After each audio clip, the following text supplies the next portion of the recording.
Bueno, buenas noches. Espero que todos se encuentren muy bien, que hayan tenido una gran Navidad y si no nos volvemos a ver, que espero que sí, que el 30 en el próximo live nos veamos, desearles un próspero año nuevo. Espero que muchos de las personas que se estén uniendo sean ganaderos, neoganaderos, ganaderos grandes, ganaderos chicos, asesores de empresas agropecuarias, gerentes de empresas, administradores. Para los que no me conocen, yo soy Rodrigo Gaviria, soy experto en ganadería regenerativa. Yo tengo 16 años de estar haciendo asesorías en Colombia y en Venezuela. Tengo proyectos funcionando en ambos países, después de haber hecho ganadería tradicional 19 años. Por eso me atrevo a hablar con propiedad de las diferencias grandes que hay entre los dos tipos de ganadería. Bueno, como les decía, vengo haciendo ganadería, tengo una finca muy representativa en Colombia, que es una finca que manejo pues totalmente, que se llama la finca El Burro, de la cual ustedes han visto de pronto ya muchas presentaciones. ¿Cuál es el objetivo de este live? Ustedes saben que nosotros venimos, la idea, yo empecé por debajo y la idea es ir creciendo en la ganadería regenerativa. El primer live que hicimos fue hablando sobre qué era ganadería regenerativa y cuáles eran las grandes diferencias entre la ganadería regenerativa y la ganadería tradicional. El segundo live fue sobre las 4 leyes de pastoreo racional Wassan. Ambos ya están montados en YouTube, en la página Ganadería Regenerativa RG. ¿De acuerdo? Allá los pueden ver si por algún motivo se perdieron los live anteriores. Entonces ahora vamos a mirar la relación que existe entre el suelo, el forraje, el animal y la mano del hombre. Muy importante. Si el hombre no interviniera, la naturaleza hace su trabajo solita. Pero como hay intervención del hombre, esa intervención del hombre puede ser positiva, puede ser negativa. Entonces vamos a analizar cómo podemos hacer esa mejor relación del hombre con el suelo, el forraje y el animal, y cómo esa buena relación nos lleva a tener una mayor rentabilidad al final del proceso. Espero que me sigan, que me lleven la idea, y si no, pues espero que me pregunten, porque quiero que esto quede muy claro, porque siempre me preguntan por qué genero más rentabilidad o por qué tengo más carga de lo normal. Aquí está parte de toda esa explicación. Entonces, ¿cuáles son los objetivos? Estudiar esa relación suelo-pasto-animal con respecto al hombre. Segundo, darnos cuenta si nuestra relación con la naturaleza tiene que ser caótica, como ha venido siendo hasta ahora, o podemos tener una relación amable con la naturaleza. Cuando hablo de una relación amable con la naturaleza es trabajar para ella, trabajar con ella, y nos vamos a dar cuenta que ella nos regresa con creces todo lo que nosotros hacemos. ¿Qué hacemos para que tengamos esa buena relación con la naturaleza? ¿Cuáles son las actuaciones que tenemos que hacer? Que hasta el momento todas estas actuaciones han sido negativas. La gente no entiende que los seres humanos estamos recién llegados al planeta Tierra.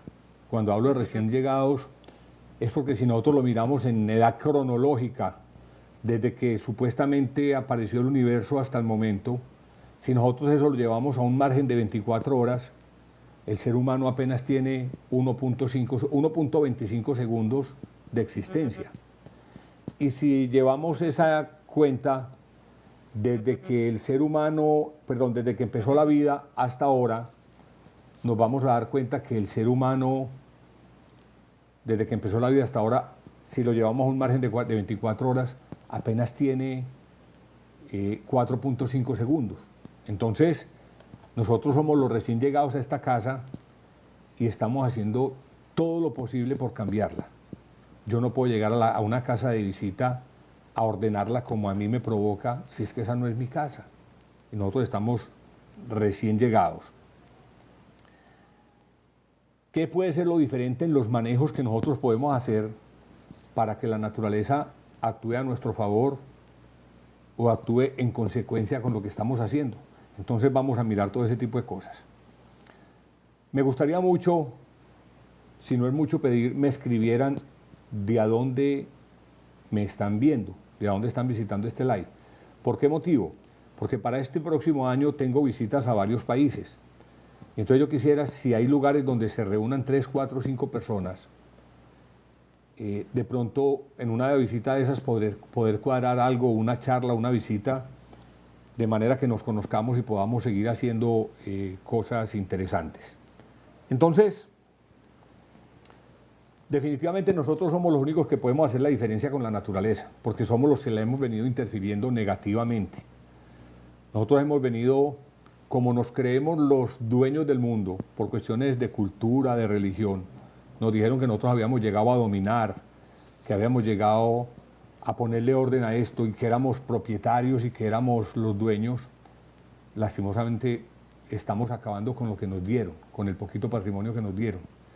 Entonces, si fuéramos tan inteligentes y recapacitáramos, nos daríamos cuenta de que tenemos otras formas de manejar la naturaleza para que ella actúe en consecuencia.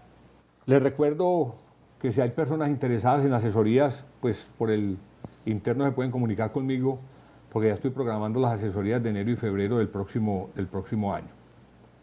Entonces, ¿cómo ha sido la relación del hombre con la naturaleza? Que ha sido muy caótica. Nos hemos creído los seres superiores de la naturaleza porque somos supuestamente los seres inteligentes. Si fuéramos los seres inteligentes, no estuviéramos destruyendo lo que nos da la vida, no estuviéramos destruyendo lo que nos da la comida. Les decía en el live pasado, cuando estábamos hablando de las 4 leyes de pastoreo racional Uasán, que en los últimos 150 años hemos perdido el 50% de nuestra capa arable del suelo. Cada vez somos más personas y tenemos menos donde producir comida. El año pasado solamente perdimos 24.000 toneladas de suelo fértil. Entonces estamos haciendo muy mal nuestro trabajo de protección del terruño que nos regaló la creación. Nos enseñaron que somos los dueños de todo, pero realmente nosotros vinimos a cohabitar con otras especies y las estamos acabando. Muchas veces por egos, por un cuerno de marfil, por una joya, estamos destruyendo los suelos para sacar minerales, bueno, una cantidad de cosas. Nosotros somos, aunque no lo creamos entender, nosotros somos los responsables del futuro, de las generaciones futuras. Nosotros tenemos que dejarle algo a nuestros hijos y a nuestros nietos, tanto que decimos quererlos y estamos acabando con lo que ellos producen. Y otra cosa importante y es, tienen que tener en cuenta lo siguiente, y se los decía también en los lives pasados, la ganadería regenerativa debe cumplir 3 leyes principales, o lo que nosotros llamamos los 3 pilares de la rentabilidad. La ganadería regenerativa debe tener una rentabilidad económica, debe tener una rentabilidad ecológica y una rentabilidad social, ¿de acuerdo? Si no cumple con las 3, es cualquier otro tipo de ganadería menos regenerativa. Entonces, cuando yo soy un ganadero y yo estoy degradando mi ecosistema, estoy degradando mis suelos, hombre, yo puedo dejar de fumigar, yo puedo dejar de hacer muchas cosas, yo puedo rotar los ganados, pero no estoy haciendo ganadería regenerativa. ¿Por qué? Porque yo mismo me estoy consumiendo mi planeta, me estoy consumiendo mi terruño. Entonces, importantísimo entender eso. Nosotros tenemos que ser capaces, y para eso somos los seres inteligentes, tenemos que ser capaces de producir sin degradar lo que tenemos. Al contrario, ojalá nosotros podamos producir, al contrario, aportándole a la naturaleza. Qué tan bueno que se reunieran en diferentes estados, municipios, como lo quieran llamar, corregimientos, grupos de ganaderos que quisieran que les fuéramos a dictar charlas o capacitaciones. Mis capacitaciones son teórico-prácticas, vamos al terreno, hacemos los cambios, miramos, se les explica en qué momento se deben pastorear los potreros. O sea, son unas capacitaciones muy integrales. Aquí en Colombia las hacemos con Acoganar, que por cierto les cuento, yo soy socio de Acoganar, que es la primera asociación de ganadería regenerativa, es la Asociación Colombiana de Ganadería Regenerativa. Soy colaborador de la Asociación de Venezuela, de Aveganar. Hago parte del departamento técnico de Acoganar. Y eso me da pues propiedad de hablar un poco sobre las cosas que hemos venido haciendo. Entonces sería muy interesante si ustedes se organizan y empezamos a organizar esas visitas y esas giras en diferentes regiones. Vamos a hablar sobre la relación del hombre con el suelo. Permítanme que yo aquí tengo, aquí está. ¿Por qué dirán, por qué motivo voy a empezar por el suelo? El suelo es lo primero que nosotros debemos impactar cuando empezamos a hacer ganadería regenerativa. ¿Cómo impactamos nosotros ese suelo? De dos formas, con manejo y dejando de hacer agresiones físicas y químicas. Los que han leído a Ana Primavesi, y de pronto otros autores que también lo mientan, los suelos tropicales no se deben tocar. El suelo tropical es muy delicado. Cuenta Ana Primavesi por ahí en una de sus historias que ella dice que Dios cuando hizo el mundo se equivocó porque puso toda la fertilidad en los subtrópicos y dejó el suelo del trópico muy pobre. Pero cuando se dio cuenta de su error, ¿qué hizo? Nos llenó de vida, para que esa vida fuera la que nos mantuviera nuestros suelos fértiles. Entonces, cuando nosotros aramos y movemos los suelos, nosotros estamos, primero, dañando la estructura de nuestros suelos. Segundo, estamos matando la vida de nuestros suelos, porque las bacterias que necesitan oxígeno las estamos poniendo abajo, se mueren. Las que no necesitan oxígeno las estamos poniendo arriba, también se mueren. Entonces nosotros le estamos haciendo un daño gravísimo a nuestro suelo, dañando su estructura y matando la vida cuando aramos y rastrillamos los suelos. Y también cuando usamos venenos, cuando usamos gran cantidad de venenos, ¿qué pasa con ellos? Estamos envenenando esa vida del suelo. Y entonces cada vez tenemos menos vida. Y la fertilidad del suelo tropical depende de la vida que el suelo sea capaz de albergar. Entonces, cada que nosotros matamos vida en el suelo, estamos perdiendo nuestro patrimonio. Estamos perdiendo lo que nos da la vida, lo que nos da la alimentación, ¿de acuerdo? Entonces es muy importante tener en cuenta eso. Importante en esa cuestión de la vida, miren que la vida es tan importante hasta para mantener la estructura del suelo. El suelo es un organismo vivo. Como organismo vivo tiene los órganos que lo conforman una cantidad de grupos de bacterias, colonias de hongos, que son los que forman sus órganos, entre comillas. ¿Qué hacen esas bacterias? Hay unas que producen, por ejemplo, una sustancia que se llama glomalina, que mantiene el suelo aglomerado. Hay otras bacterias que se encargan de mantener el suelo poroso. Hay otras bacterias que se encargan de fijar nitrógeno al suelo. Hay otras bacterias que se encargan de producir el gas etileno, que es importantísimo y necesario para que este suelo funcione bien. ¿De acuerdo? Entonces, nosotros necesitamos tener el suelo vivo. Por eso, ni arados, ni venenos de síntesis química, ni fertilizantes de síntesis química. Los fertilizantes de síntesis química hacen varios efectos en el suelo, lo acidifican. Primero, empecemos por ahí, que lo acidifican. Segundo, cuando le ponemos nitrógeno al suelo, las plantas que están hechas para fijar nitrógeno, que son las leguminosas, dejan de fijarlo. Entonces miren el daño tan grande que nosotros le estamos haciendo al suelo. Otra cosa importante en el suelo que ya viene en el aspecto del manejo es no hacer sobrepastoreos. Cuando yo hago sobrepastoreos y pastoreo muy a ras y dejo el suelo descubierto mucho tiempo, ¿qué pasa? Viene el aire, viene el agua y se me genera erosión. Y si no tengo vida en ese suelo, que me produzca sustancias que me mantengan el suelo aglomerado, ese suelo se va. Y cuando yo compro una finca, yo compro fertilidad y compro suelo. Si el suelo se va, estoy perdiendo mi patrimonio. La biodiversidad, manejar biodiversidad. Ustedes han visto que mis potreros son biodiversos. En mis potreros hay plantas de todo tipo y condición que cumplen una gran cantidad de papeles. ¿Como cuáles? Perdón. Cuando yo tengo variedad de plantas, primero hay variedad también de animales. ellas sirven de hospederos, sirven para mejorar suelos. Esas plantas también, la mayoría son consumidas por los animales. Cuando los animales consumen estas plantas, mejoran el funcionamiento del rumen. Eso lo dije la vez pasada y lo tengo que seguir repitiendo porque no se nos puede olvidar lo que hacen la biodiversidad en el suelo. Esa biodiversidad también, entre más raíces haya en el suelo, extrayendo nutrientes y volviéndolos a poner arriba, mejor funciona ese suelo. Entonces tampoco debemos sobrepastorear y debemos tratar de evitar al máximo la erosión. Por ejemplo, miren, yo soy partidario de los pastoreos abajo, con los pastos ya mejorados. ¿Por qué? Porque esos pastos arrancan muy rápido y me cubren el suelo muy rápido. Pero en esta época no pastoreo abajo, porque sé que tengo alta incidencia de sol, nosotros estamos ya en la época seca, el sol le pega muy duro al suelo, el sol es un fungicida que mata hongos y un bactericida que mata bacterias, entonces no me interesa que le llegue al suelo el sol.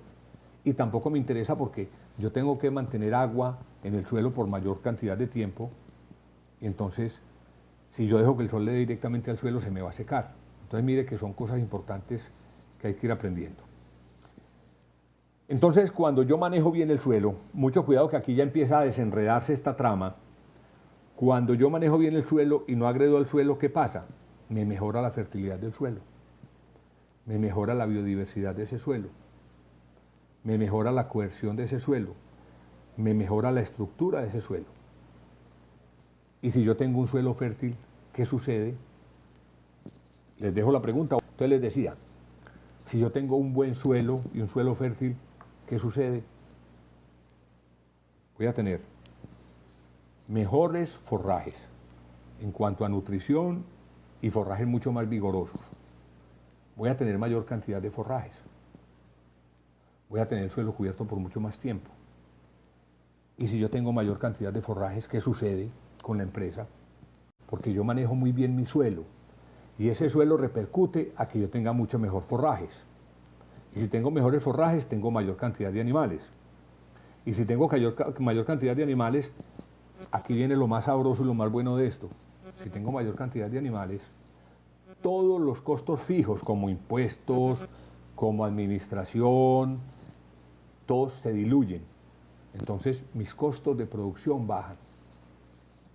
Entonces, tengo más animales, produzco más y eso obliga a que mis costos de producción bajen. Y si mis costos de producción bajan, ¿qué pasa con la rentabilidad? Gasto menos, produzco más, la rentabilidad inmediatamente se aumenta. Entonces, solamente con manejar suelos, no hemos tocado los animales ni hemos tocado todavía los forrajes. Solamente con manejar muy bien los suelos, sin intoxicarlos, sin moverlos, ya estoy ganando. Ahora, pero entonces me dirán algunos, que quisiera ver esas preguntas ahorita, me dirán algunos, Rodrigo, y entonces, ¿cómo sembramos los potreros? Ese va a ser un capítulo de un live. Eso se llama siembra en tapiz. Nosotros podemos utilizar la mejor herramienta que hay para sembrar. Y esa no se la inventó el hombre, se la inventó la naturaleza, que es la pezuña de los animales. Eso se llama siembra en tapiz. Entonces nosotros tenemos que ir a sembrar en tapiz para que nuestros animales tengan mejores pasturas y no tener que mover nuestros suelos. Pero en suelos compactados, primer pregunta, vamos a empezar a contestar para que no nos coja ventaja al final. Pero en suelos compactados, ¿qué se puede hacer para no tener que renovar praderas? Muy interesante la pregunta. Miren, primero, yo no aconsejo renovar praderas hasta que no manejemos bien los suelos y hasta que no manejemos bien el forraje. ¿Por qué? Porque a mí ya me ha pasado en varias fincas, solamente con el manejo las praderas se renuevan ellas solas. Ahora, les acabo de decir, en el suelo hay bacterias, hongos, insectos que se encargan de descompactar ese suelo. El suelo no se compacta, pues aunque es un error lo que voy a decir, pero espero que me entiendan. El suelo en sí no se compacta porque los animales lo pisen. El suelo se compacta es porque no hay quien lo descompacte, porque no tenemos vida en el suelo. ¿De acuerdo? Entonces, si yo ocupo mis potreros, voy a hablar de Rodrigo Gaviria, yo ocupo mis potreros fracción de 1 hora o 1 hora, y esos potreros descansan 60 días, así yo le meta 1000, 2000 animales a 1 hectárea, tiene 60 días para que las lombrices, los escarabajos, los insectos, las bacterias, los hongos, las raíces me descompacten ese suelo. Ahora, si ustedes recuerdan, cuando hablamos de las 4 leyes de pastoreo racional Wassan, que les recuerdo ya están montadas en mi página, en Ganadería Regenerativa RG, yo les decía que las raíces, cuando el ganado se consume la parte aérea del pasto, las raíces pierden hasta el 70% de su volumen.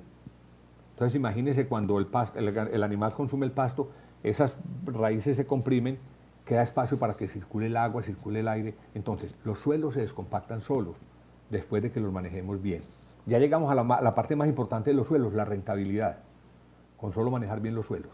Entonces ahora vamos a hablar del componente que está arriba del suelo, vamos a hablar del forraje. Y miren que lo que hicimos en el suelo lo hizo el ser humano, dejando de hacer aquellas prácticas que nos inventamos que están perjudicando nuestros suelos. Dejamos de hacer esas prácticas y empezamos a manejar bien nuestros suelos se recuperan.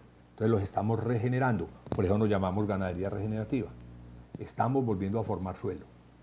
Ahora, cuando se habla de regenerar, cuando usted busca en el diccionario, dice que regenerar es volver al origen. Imposible volver al origen. Empezando porque la evolución es dinámica. O sea, nosotros no sabemos cómo iban a estar los suelos en este momento. Pero lo importante es empezar a recuperar nuestros suelos y no seguirlos degradando. ¿Cuál es la relación del hombre con el forraje?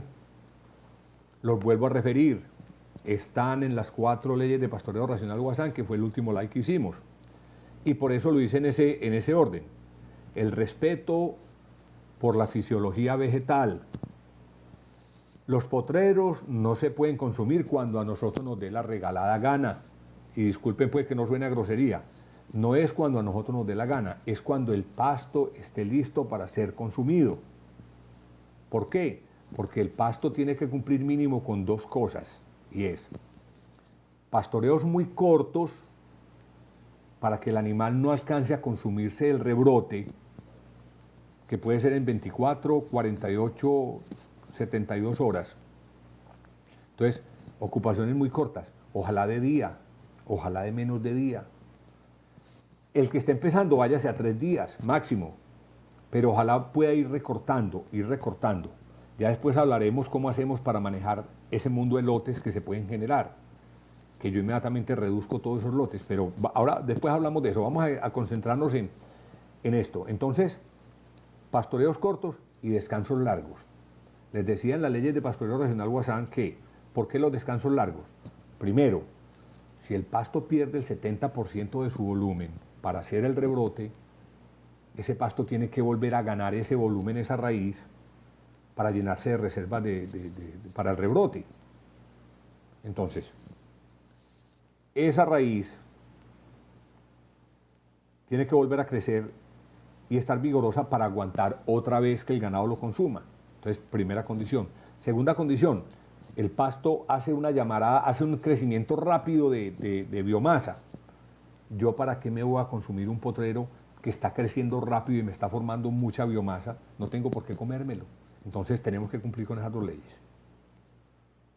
Pastoreos cortos, descansos largos. En algún momento hablaremos muy bien, que ya lo dijimos pues en el live pasado, pero a lo que hablábamos ahora en el suelo. Si yo tengo un pasto más vigoroso, que me crece más rápido, que es más nutritivo, si me permite tener más animales, voy a tener mayor producción. Si me permite tener más animales, voy a bajar los costos fijos. Entonces tengo mayor producción, menos costos fijos, voy a tener mayor rentabilidad. Pero hay otra cosa adicional. Ese pasto es convertido por los animales en bostas. Y esas bostas fertilizan el suelo. Es un ingrediente adicional. Cuando esas bostas caen al suelo, lo cogen las bacterias del suelo, lo procesan, desarman todas esas moléculas y le llevan a las raíces de las plantas nuevamente la comida. Entonces, miren, ya hablamos del suelo y nos aumentó la rentabilidad. Hablamos del forraje, nos aumentó la rentabilidad. Ahora vamos a ver cómo es esta relación con el hombre y el animal y cómo sigue esa rentabilidad creciente y en aumento. El manejo del animal, aquí viene una pequeña arista que muchos van a patinar ahí, pero es que nosotros hacemos una selección completamente contraria y distinta a la selección que hace la ganadería tradicional.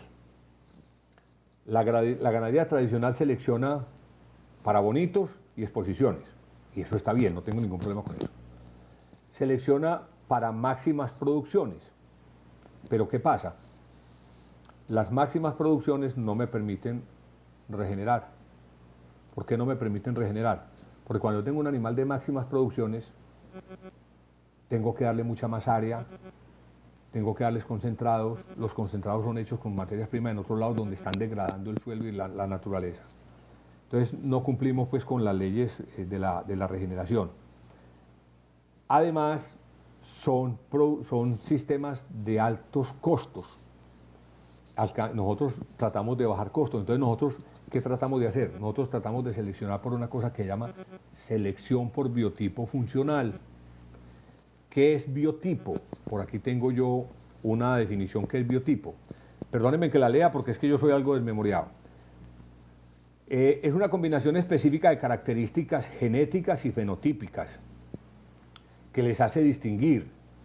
Esas características morfológicas y fisiológicas o de comportamiento las hacen más adaptadas a condiciones ambientales particulares. O sea, entonces, mi biotipo no necesariamente es el mismo biotipo de Norteamérica, de pronto no es el mismo biotipo de Sudamérica. Por ejemplo, la finca El Burro tiene una condición especial. Tiene muy altas temperaturas todo el año y tiene 9 meses de alta humedad relativa, de muy alta humedad relativa. Y eso es muy negativo para los bovinos. Entonces, mi biotipo animal debe ser un animal pequeño. Mi biotipo animal debe ser un animal pequeño. Características importantes tienen ese biotipo que nos generen rentabilidad. Porque nosotros aquí todo lo que pensamos, lo pensamos en que se retribuya en rentabilidad económica, ecológica y social. Entonces tenemos la selección por biotipo, se hace balance hormonal. ¿Qué es el balance hormonal? Lo que voy a decir suena como a tontería, pero no lo es. El toro debe parecer toro y la vaca debe parecer vaca. Me explico. Cuando usted para un toro masculino al lado de una vaca femenina, usted ve una gran diferencia. El toro tiene una cara brusca, una cara fuerte, un cuello grueso, un pecho muy amplio. La vaca debe ser muy femenina adelante. El toro atrás debe ser un poco más sencillo y la vaca atrás debe ser mucho más ancha, mucho más corpulenta porque es donde tiene la ubre, la matriz. Entonces, tiene que haber una diferenciación morfológica sexual grande. Ahora, conozco muchos toros que cuando uno a la imagen le tapa los órganos sexuales, usted no sabe si es un toro o es una vaca. Y eso los reproducen como grandes toros. Eso no debe existir, porque el balance hormonal se hereda. Entonces, un toro desbalanceado hormonalmente me da hijas desbalanceadas hormonalmente, entonces las hijas van a ser machorras. Puede que se preñen, pero no van a producir bien, ni se van a reproducir bien, y terminan siendo un descarte de la finca. Entonces, balance hormonal es muy importante en la selección que nosotros hacemos. Condición corporal inherente. En algunas partes lo llaman medra, no sé cómo lo llamarán en sus países. Cuando ustedes tienen un caballo o una mula, pues un equino, que lo ensillan y le dan montura y el animal no pierde condición. Ese es un animal con condición corporal inherente. Pero nos hemos dado cuenta, hay veces que uno coge un caballito un día, ese caballito pasa 8 días flaco para morirse, ese animal no tiene buena condición corporal inherente. ¿Por qué hacemos tanto énfasis en la condición corporal inherente? Por una cosa muy sencilla. Porque el bovino, para poder preñarse y que su reproducción funcione, debe mantenerse gordo. Entonces, la condición corporal inherente me dice que el animal se mantiene gordo. Es un animal que no pierde muchos kilos cuando por algún motivo cambian las condiciones de alimentación. Entonces es condición corporal inherente. Y gesta relativa. Nosotros necesitamos animales hambriados. animales que estén comiendo permanentemente, para poder llenar esa bodega que tienen de fermentación y poder producir mucha mayor cantidad de energía y de proteína. Ya les hablé del tamaño frame, o sea, los animales entre más pequeños son más eficientes, entre más pequeños son más eficientes. Resulta que hace 500 años, cuando los españoles vinieron, y esto ya se los había contado, en América lo más grande que habían eran los venados, y es porque nuestro suelo no está capacitado para tener animales grandes. ¿Qué pasó? Los españoles trajeron unas razas, unos animales de Europa, y aquí se fueron aclimatando. Normalmente, ¿qué hicieron? Perdieron un poquito de tamaño y se adaptaron y se volvieron muy precoces y de muy buena fertilidad, pero para eso tuvieron que adaptarse perdiendo un poco de tamaño. La precocidad, en esto se fija muy poca gente. A nosotros nos interesa que las vacas paran lo más pronto posible, porque si en algún momento cuando lleguemos a la parte de hacer cuentas, cada día que un animal esté en el establecimiento sin producir vale dinero, o se deja de ganar un dinero. Entonces, entre más rápido haga una vaca su primer parto, mejor. Y segundo, y es, los machos precoces se engordan, se engrasan mucho más rápido. Entonces, podemos producir animales de pronto un poco más livianos, pero muy gordos. Y eso lo va a apetecer mucho el mercado, porque van a ser animales que van a salir con una edad entre 2 años, 2 años y medio, van a ser carnes tiernas, carnes de muy buen gusto y muy buenas. Rusticidad. ¿Qué es rusticidad? Hombre, que un animal hasta comiendo periódico se sostenga y se sostenga bien. Un animal que no tenga que estarle dando uno comida extra, no. Que con lo que encuentra en el potrero se mantenga bien, eso es un animal rústico. Bueno, y en general todo esto necesitamos un animal adaptado a las condiciones climáticas, adaptados al suelo, adaptados a la humedad relativa. Entonces es muy importante la selección por biotipo. Cuando yo selecciono por biotipo, o sea, bajo este sistema, ¿qué pasa? Estoy buscando animales de bajos requerimientos. Si tengo animales de bajos requerimientos, ¿a qué me lleva esto? Me lleva a que voy a poder tener muchos más animales por hectárea. Ya saben para dónde voy. Seleccionar por biotipo me permite tener más animales por hectárea. Y si tengo más animales por hectárea, ¿a dónde se va a dar eso? A rentabilidad, ¿cierto? A rentabilidad. Muy importante en el manejo, el respeto por las 5 libertades. Yo ya lo mencioné un poco en la parte de los pastoreos racional Guasán, pero ahora le digo, ¿cuál es el respeto por las 5 libertades? El animal tiene que estar libre de hambre y de sed. ¿De acuerdo? El animal debe estar en confort, o sea, debe estar libre de incomodidades. En mi caso, confort es ponerle sombra, muy buena agua, muy buenos forrajes. Libre de dolor y de lesiones, o sea, nosotros tenemos que tener nuestros animales sanos. Y si un animal por algún motivo se nos hiere o algo, tenemos que buscar la manera de ayudarle con su proceso de sanar, con antibióticos, con analgésicos, ayudarle con su proceso de sanar. Libre de expresar su comportamiento natural, ¿de acuerdo? No animales encerrados todo el día en una cueva, en un galpón, eso es mortal, eso es no cumplir con el bienestar animal.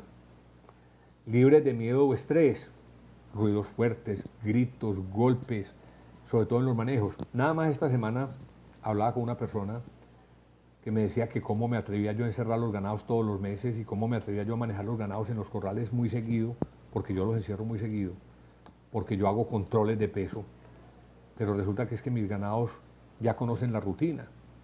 Nosotros no los golpeamos, nosotros no los estamos inyectando permanentemente, entonces ellos saben que entran a la báscula, entran a la manga, entran a la báscula y salen a comer inmediatamente. Entonces no hay pérdida, no hay casi estrés, eso hace parte del bienestar animal.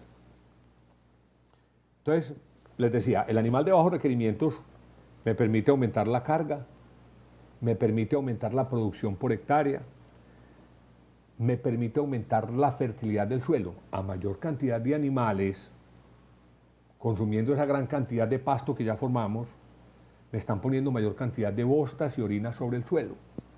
Entonces ese suelo cada vez va a estar más vivo, más lleno de vida, más lleno de bacterias, más lleno de hongos y cada vez va a producir más comida. Entonces esto se vuelve, lo que les decía una vez, el círculo virtuoso, o sea, cada vez produce más, cada vez produce más. Les cuento, cuando yo proyecté la primera vez la finca El Burro, yo proyecté la finca El Burro para 600 animales. Vamos en 900 y muy cerquita de 1000, pero ya mi próxima proyección son 1200 animales. Y sé que la finca los puede dar. ¿Cuándo? No puedo ponerle fecha, porque con los seres biológicos es muy difícil, pero creo que para ese punto vamos. Si aumento las cargas, bajo costos, y ojo, cuando logremos reunir lotes, hombre, pasar de 50 lotes a tener 5 o 6 lotes, se nos va a bajar mucho el costo de mano de obra. Les adelanto un dato para el live del 30. El live del 30 vamos a hacer un live sobre los números que tengo yo en la finca El Burro y les voy a mostrar por qué yo bajé el costo, a pesar de que tengo más empleados, ojo, tengo más empleados, bajé el costo de la mano de obra en un 49%. ¿Por qué? Porque yo lo calculo en promedio por el número de animales. Primero tenía una persona por 120, 122 animales. Ahora tengo una persona por 220, 230 animales. Entonces, ¿qué pasa? Ese sueldo se diluye en ese número de animales, entonces me sale mucho más económico producir. Tengo un suelo compactado, ¿cuál sería la forma indicada para descompactarlo? Con buen manejo y con vida. Con bostas sanas, sin ivermectinas. Las ivermectinas matan el escarabajo, matan la lombriz, y ellos son los principales descompactadores de suelos, ¿de acuerdo? Entonces, con buen manejo. Cabalgando la sabana. En sabana serenosa se puede hacer pastoreo de ultra alta densidad. Me imagino que cuando me hablas de serenosa es que llueve bastante. Sí se puede hacer, pero el manejo tiene que ser muy finito. Yo preferiría hacer de pronto un pastoreo, no de ultra alta densidad, pero sí un pastoreo de 2 o 3 cambios diarios. Podría funcionar muy bien. Mi sistema es de levante de machos. El manejo sería igual para sistema de cría. A ver, no. En ganadería regenerativa no hay recetas. Yo no sabría decirte cuál es el manejo indicado para tu finca porque habría que conocerla y habría que conocer las condiciones. Lo que sí es cierto es lo siguiente. Dejar de envenenar es una condición. Manejar bien los suelos es otra condición. Manejar bien los lotes y hacer pastoreos cortos es otra condición. O sea, son condiciones ineludibles en cualquier finca. Entonces, habría que mirar. Ahora, yo les decía la vez pasada que hay personas que no tienen forma de gerenciar muy bien su finca. Entonces yo no los enredo con muchos cambios. Pero también sé que hay gente que le gusta meterse mucho y que quiere recuperar suelos, y para eso la ultra alta densidad es la llamada pues a funcionar. Pero insisto, eso depende mucho de cada persona y de cada finca. Eduardo Villafuerte, perdón, pura vida. Señor Gustavo Salvarte, Dani Olivella, se me paralizó esto. Bueno, es que ya no tengo más cosas. Señores, si tienen preguntas, quiero escucharlas. Recuerden que el buen manejo del suelo, el buen manejo del pasto y el buen manejo del animal, todo redunda en rentabilidad. Y a nosotros los técnicos, y esto no le gusta a mucha gente que lo diga, pero a nosotros los técnicos de campo nos pagan para producir dinero, no para tener las fincas bonitas. Que si se pueden tener bonitas, muy bien, no tengo ningún problema con eso. Es que a nosotros nos pagan es para producir dinero, sin deteriorar el medio ambiente, sin acabar con los recursos, manejando muy bien el recurso humano, ¿de acuerdo? Que es otra cosa que nosotros hacemos. Nosotros en las fincas que llegamos tratamos de impactar un poco con los salarios, con las comisiones, con las ayudas a esas personas. Mauricio Romero, en una finca de 14 hectáreas es rentable realizar estos manejos. Es más rentable que tener ganadería tradicional. Porque vos en 14 hectáreas, no sé, pues no conozco tus condiciones, pero podés duplicar o triplicar las cargas normales de la ganadería tradicional de la región. Entonces, si vos vas a tener una persona para manejarte las 14 hectáreas, vos podés tener a esa persona para que te ayude a mover el doble de animales. Y el doble de animales te aseguro que te van a producir un poco más de dinero. Entonces sí puede ser más rentable de lo que tenés actualmente. Finca El Morichal. Tengo la finca fumigada, contaminada de herbicidas. Si dejo de fumigar, la maleza tapa el pasto. Bueno, aquí hay una cosa y es que pues, lo que menos me interesa es decirles mentiras. Y es, normalmente cuando uno deja de fumigar, las fincas se le llenan de malezas. ¿De acuerdo? Pero entonces ahí viene la otra parte del trabajo, es que esas malezas son una reacción, ojo con lo que voy a decir, son una reacción al mal manejo que le hemos dado. Por eso el seguir fumigando no es la opción, ni el seguir arando es la opción. ¿Por qué? Porque el suelo siempre va a tratar de defenderse y de protegerse. Entonces, si dejamos de fumigar, empezamos a poner bostas sanas en el suelo, empezamos a obligar un poquito a los ganados a que pisen esas malezas, a que las estropeen. Hombre, habrá que pasarles una guadaña, habrá que pasarles un roto speed, no sé cuál es tu herramienta pues para hacerlo. Hacer uno o dos controles y te aseguro que después vas a ir viendo que el pasto le va a empezar a coger ventaja a las malezas. Les cuento, yo aquí controlé malezas 8 meses. Después de 8 meses, bueno, con tractor, 8 meses con tractor. Después cambié el tractor por 3 guadañas. ¿Por qué lo cambié por 3 guadañas?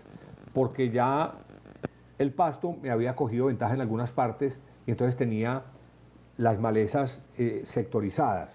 Entonces le pedí a mi jefe 3 guadañas para eso y así trabajamos como otros 8 meses, un año. Después se dañó una guadaña, no la arreglamos, se dañó otra guadaña, no la arreglamos, quedamos con una guadaña otro tiempo. Y hasta este año ajustábamos 4 años sin guadañar un solo potrero.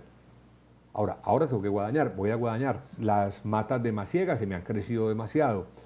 Tengo unas matas de escoba, de flor blanca, que ya dan casi que madera. Entonces voy a dar una vuelta, voy a controlar un poco, sin envenenar, para que me dure otros 2 o 3 años sin tener que hacer nada. Entonces, se te va a enmalezar la tierra, pero si la manejas bien, te aseguro que en 1 o 2 años ya la tenés al otro lado. Rodolfo de Jesús Soto Martínez, amigo ingeniero Gaviria, ¿podrá confirmar los antiparasitarios que se pueden usar en ganadería regenerativa? Bueno, buena pregunta. Mire, yo uso normalmente levamisoles, albendazoles, febendazoles, pero les voy a tirar otro tip importante. ¿Ustedes creen que yo necesito purgante? Mire, me estoy rozagante, gordo. ¿Creen que necesito purgante?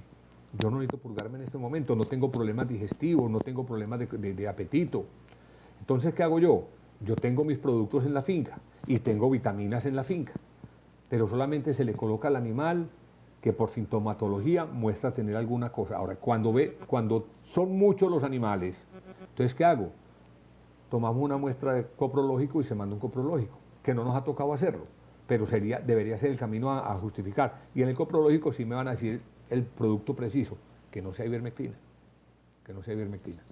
Entonces, como te digo, albendazoles, febendazoles, levamisoles.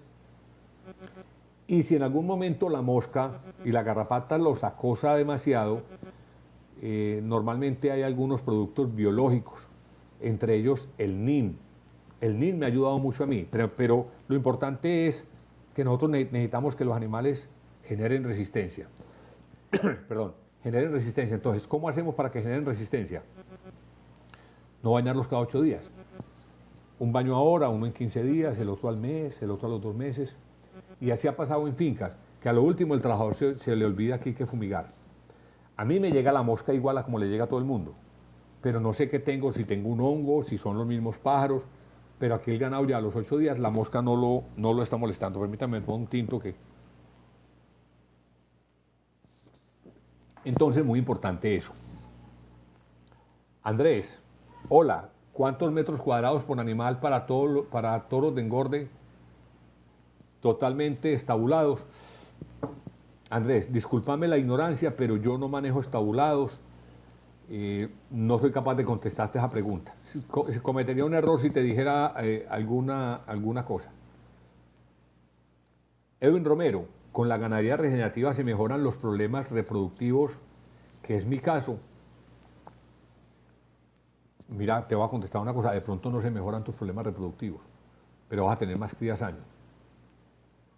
Yo empecé con 38 nacimientos. Este año voy a cerrar con 250, pero el año pasado cerré con los 292.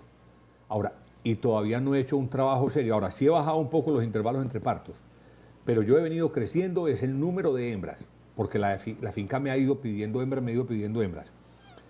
Pero, en este momento estoy manejando una cosa que son las temporadas de monta.